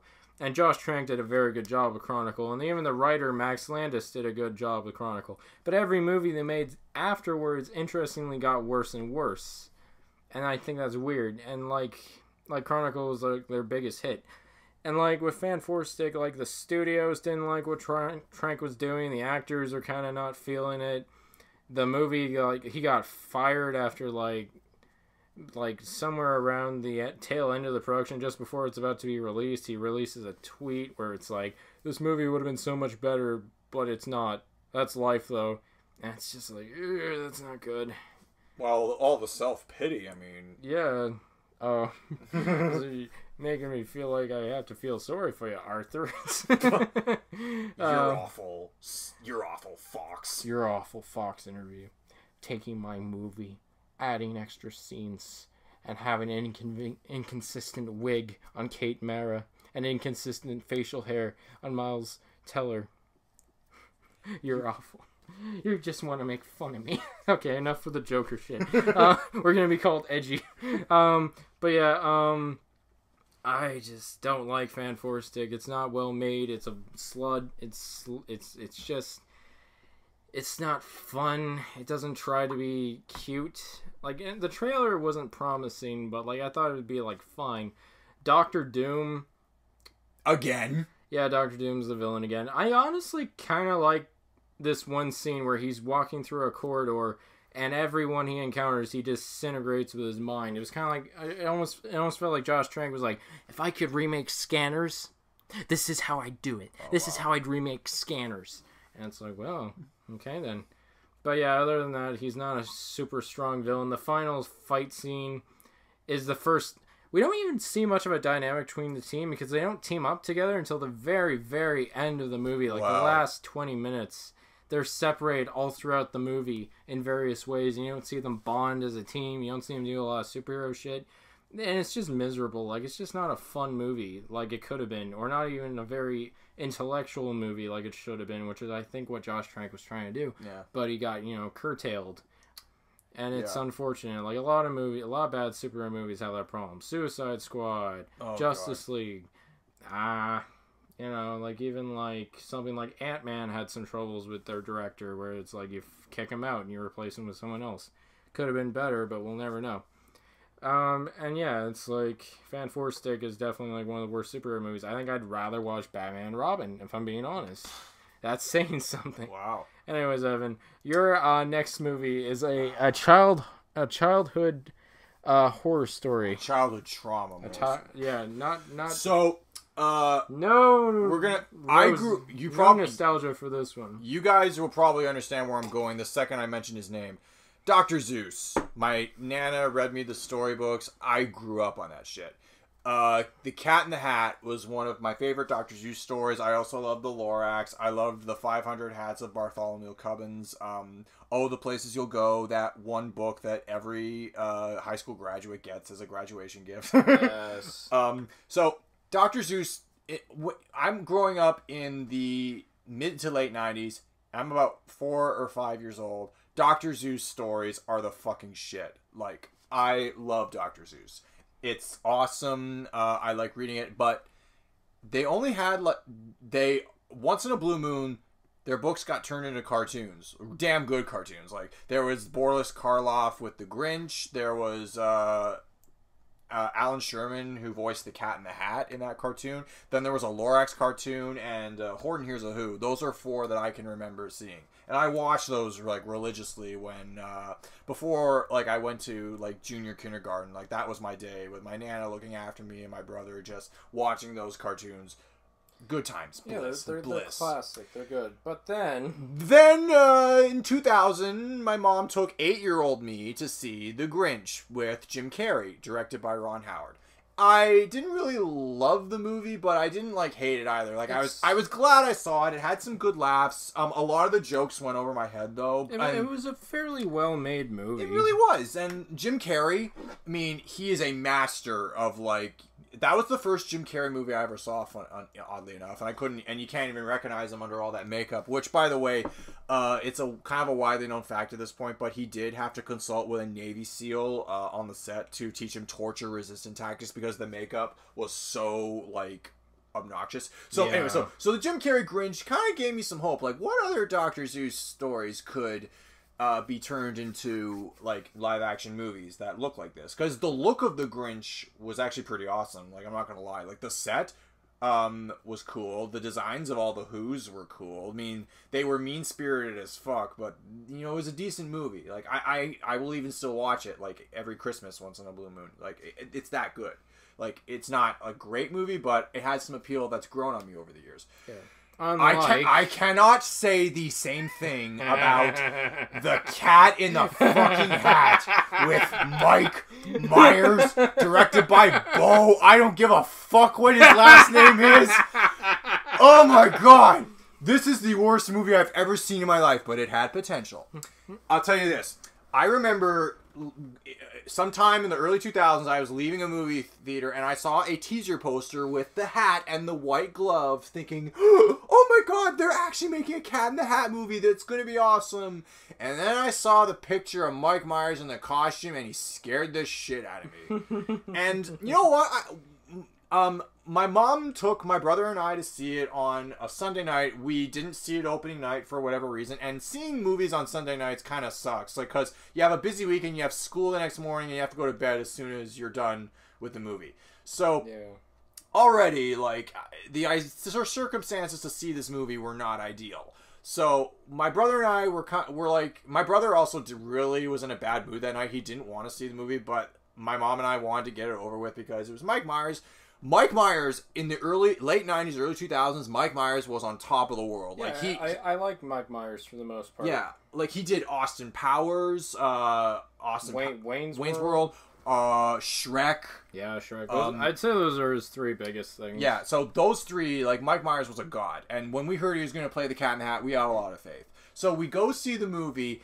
And the opening credits were very heartfelt. Like, they nailed the animation from the book perfectly they recreate the Universal logo the way Dr. Zeus would have drawn it. It's very heartfelt. it sucks. From after that, the movie is cringeworthy. And when I was a kid, going to movie theaters was a magical experience. And even though I saw some movies in the theater that I can now look back on as bad, I never, like, hated my time at the movies. Like, I liked going to the movies no matter what I saw. My 11-year-old ass was sitting in the theater at the Cat in the Hat, cringing. Okay, no. By the time the cat got on screen, the movie was over for me. Like, I honestly wish if I could go back and do something differently with my life, I would have asked my mom, Mom, can we go? I don't like this. And my mom would have said, yep, let's get the fuck out of here.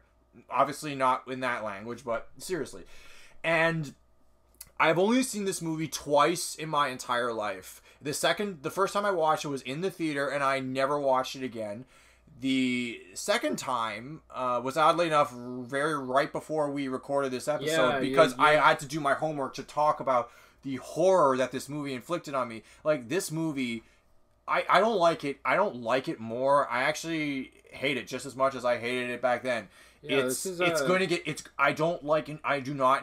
Every movie is an experience. Even the bad ones is an emotional experience. This is one of the worst emotional experiences I've ever had with a movie. It pisses me off. I don't want to talk about it anymore. Check, please. Yeah. I want my fucking money back, Universal. This is we saw it together tonight before we recorded this podcast, and it was the first time I ever watched it all the way through. It's very short, but it feels long.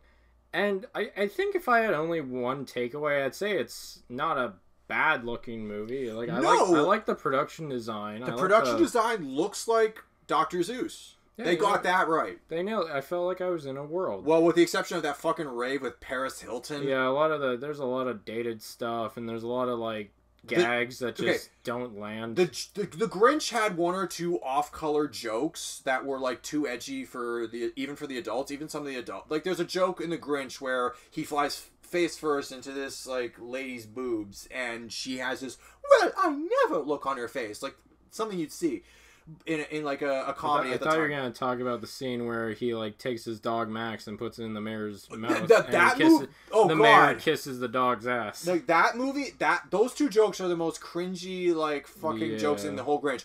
In The Cat in the Hat, there is a cringy joke every 5 minutes or every 2 minutes. It's pretty nasty. Like, and Shrek is less disgusting than this, and Shrek is the epitome of disgusting. That's the thing. Like, the Cat in the Hat isn't likable in this movie. He's not charming. He doesn't really teach lessons that much. He's kind of just trying to be like Bugs Bunny, but like he's just mean spirited. No, Bugs Bunny. And Bugs Bunny is charming.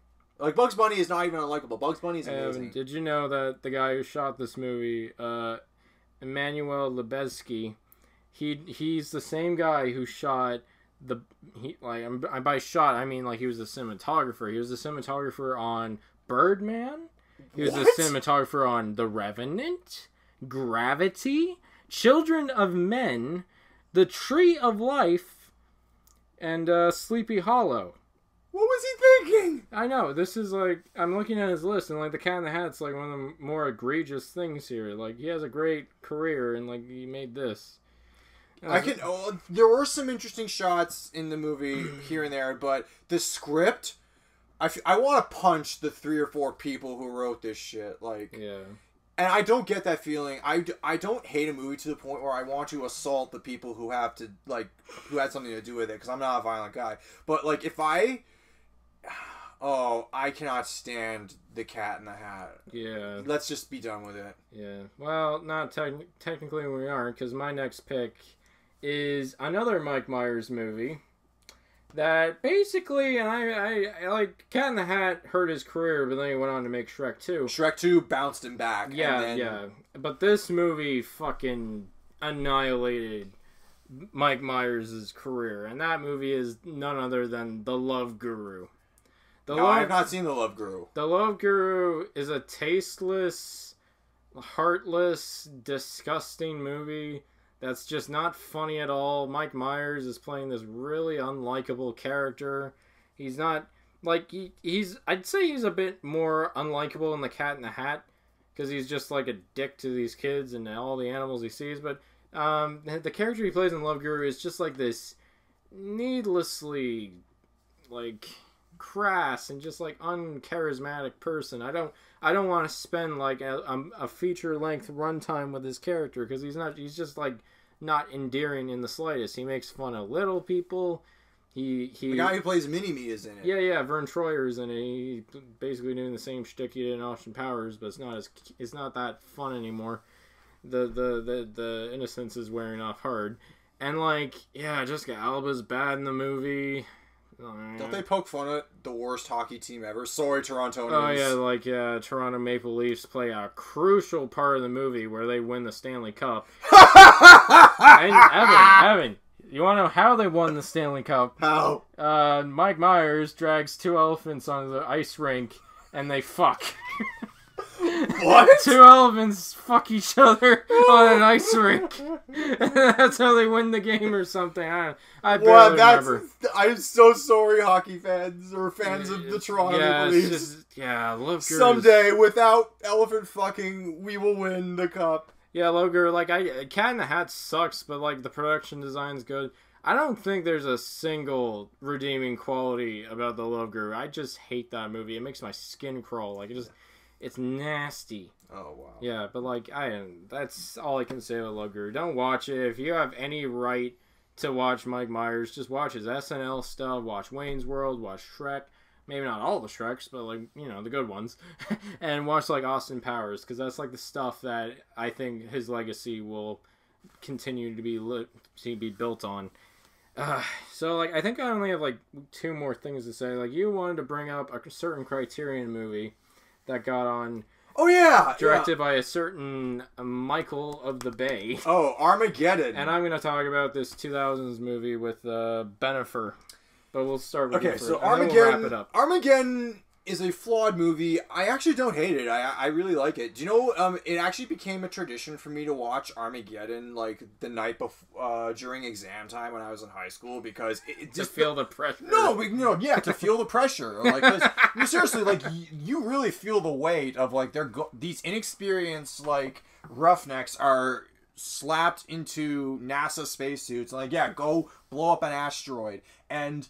It's not even so bad it's good. Like Armageddon is like my biggest guilty pleasure, but I know it gets a lot of hate because big action, sloppy editing, and it's not a thinking man's film by any means, and the fact that it's on the Criterion is very odd because it is basically just a blockbuster, and I don't think it really caused a whole lot of it didn't set new ground and territory in the world of cinema. I mean, it's just a dumb, fun movie. Yeah. And, like, it's one of these movies where I can watch and be like, you know how you're saying, like, I call it bullshit all the time when I'm watching movies. I see something, I'm like, that doesn't make sense. Like, 10 seconds later, hey, the guy's like, hey, how does this make sense? Oh, I know what you're getting at. And then, like, the movie is aware that it doesn't make sense, and anyone who points at it is just like, listen, asshole, we know it doesn't work, but we're gonna make it work. Yeah, well, they're completely self-aware that the whole idea of training astronauts to be oil drillers to be astronauts, not the other way around. Well, Ben Affleck pointed that out too, and it made it into the movie because they're like they know this idea is ludicrous, and Armageddon is just a bonkers movie that I cannot help but love. And Lyle and I have worked on a short film before. That's actually in post-production right now. And the night before we went to camera, to feel the pressure of what would become a very like unorthodox and like strenuous production, but we kicked ass as a crew. It was good. I watched Armageddon to just get in the mood for the intensity that would come. It's funny. You watched Armageddon. I watched Living in Oblivion. And both have Steve Buscemi. Yeah, that's right. Yeah. Yeah, I mean, yeah. Where the fuck is Wolf? And in Armageddon, I don't mean to be the materialistic weasel of this group, but you think we'll get hazard pay out of this? Yeah. Anyways, so that's Armageddon, and now speaking of Ben Affleck, let's talk our last movie of the night. We're gonna talk about Geely.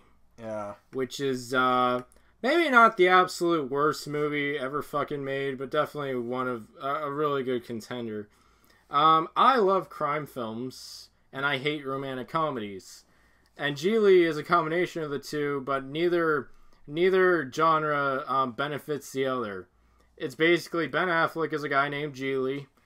who like wants to be this big tough gangster in the city, yo. He wants to hit the streets, he wants to do the hits, he wants to be the bad guy.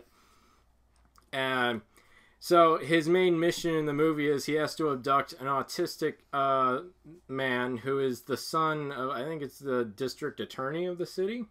So if he has, I haven't seen this movie. No, you have not seen this, but I'm describing. I just know that one cringy line that J-Lo and Ben do when we they're will talk about that later. It's like 5 seconds. Give me 5 minutes. Sorry. I gotta break it down. I gotta break down this important experience that I had. It's tranquility here. Yeah. I gotta get this out. So he kidnaps the autistic man, played by Justin Bartha, and then he's just sitting in his house, and then J-Lo walks in. He's like, "You fuck things up, boy. I got a reputation, and I'm gonna make sure you don't fuck things up. Also, I'm a lesbian." I'm dead serious. So it's a rom-com with Ben Affleck and a lesbian. Chasing Amy much. And wasn't this made at the time when like he and J-Lo were a thing? Yeah, that's kind of another reason why this movie failed, because at the time, Ben Affleck and Jennifer Lopez were dating. They were an item. They were all over the tabloids, all over the paparazzi. They loved every second of him. They called him Benifer. And it's like, it kind of like, people just got tired of it. It's like, I'm sick and tired of seeing these fucking people all over the place. I don't want to see a movie with them now, because it's like, I'm sick of seeing them all the time. I don't care about them. So it's like, the movie, it's so fucking limp. Like, for a crime film, there's barely any sort of tension. There's one scene where Christopher Walken, who's like a police detective, literally walks into the movie, and he's like telling Julie, like, "Yo, you better watch it. I sense that there's something with you, and I'm gonna figure it out." And I shit you not, my favorite scene in the movie is him just going, "You like pie? Yeah, ever gonna have a nice pie with some ice cream? Put some on top of your head. Your tongue will slap your brains out trying to get to it. Interested?" And Ben Affleck is just standing there like, I don't know what the fuck is wrong with this guy. Yeah, but I don't know, that was bad. Al Pacino also has a single scene where like he's just like confronting Benifer and Justin Bartha, and like there's a really awkward scene where like they have to cut off the autistic man's finger, but they don't want to do it because they like him too much. Why is there so much hate for the autistic man? Oh my god, they really mistreat the autistic guy. Like, especially Ben Affleck's character. Like, he like yells at him, he argues with him, he slams him against walls. So it's not charming like Rain Man or some shit. Oh, Evan, you're gonna really hate this. There's one part where he has to fake a phone call, and he takes out a flashlight. He's like, "Hello there. Yeah, sorry, there's no Baywatch today. Yeah. Oh, we just missed him. Sorry." Like, okay. Like, he literally talks down to this guy. He belittles him, mistreats him, and it's just awkward. Like, it's one of the worst ableism, like, awareness in Hollywood. It's one of the worst treatments of an autistic person I've ever seen in a movie. And, like, the guy... I kind of don't want to watch the movie. All Justin Bartha cares about... No, I will say, Justin Bartha, even though most people only know him from Hangover and National Treasure, he is actually very good in Geely. He's very convincing as someone who's disabled mentally. He's very likable, actually. Like, you know, he's not an annoying presence in the movie. Yeah. Even though all he really cares about is being on Baywatch, which is, like, his favorite show. Yeah, and then, like, Benifer, they, like, get together for no reason. Even though she's a lesbian, she's like, "Turkey time. Gobble, gobble."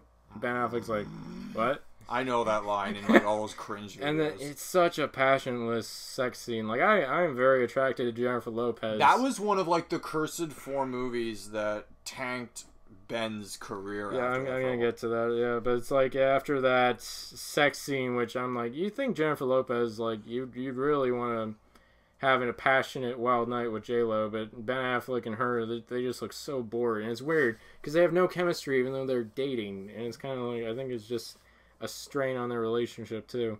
Yeah. Anyway, so like, yeah, the movie did no one any favors after it was released. Like, Ben Affleck struggled to get work afterwards. Jennifer Lopez struggled to get work afterwards, and she kind of just receded back into her music career for a while. And Ben Affleck had to like do quite a lot of bombs in order to eventually get into things like, you know, like The Town, or like Argo, or like he started directing. Yes, and even Gone Girl, that was a good movie. I actually don't hate Ben Affleck, unlike most people sometimes. He's not a hateable actor. Like, he's done some shit, but he doesn't... Like, go watch Good Will Hunting and tell me that you hate Ben Affleck, because I think he's really great. Well, actually, the hate he was getting... Because the thing about Ben Affleck was he started as this actor who was, like, typecast as, like, bully characters, like in Dazed and Confused and he's a bully character in that. His first roles, he was bully characters, but then...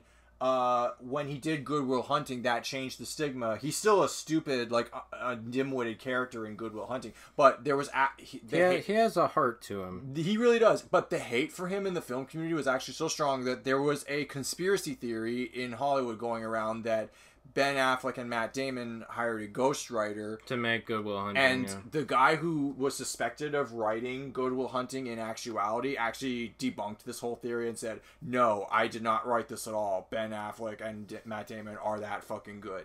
Yeah, I wish they would collaborate more again. I want to see a movie with them together again. And I even like Ben Affleck as Batman. Like, I think he's pretty good, actually. Yeah. Just by, like... Just don't have the collaboration be, like, Matt Damon is Jason Todd or some shit. Matt Damon gets clubbed with a crowbar. You know, it's funny. Matt Damon really wants to be Daredevil, and Ben Affleck beat him to it. Oh, their poor friendship. Yeah. Oh, and the director of Geely, like, Martin Brest, who you might know, directed Scent of a Woman. Went on. How the fuck did he go from that I will tell you, because the thing is, Martin Brest didn't write Scent of a Woman. He wrote Geely, though. And he never directed another thing afterwards. Oh, God. So he didn't write Scent of a Woman. He didn't write. He directed it. That's all. Yeah. Geely is like the worst Tarantino movie you'll ever see. It's just such a weak crime film. It's just such a weak romance. It's just like everything about is limp. So, yeah. Yeah, we went through a huge amount of bullshit tonight, my friend. So I guess this is goodbye. Until next time. If you're listening to this, hit subscribe. Tune in to Anchor FM for more content to come, so to speak. So to speak.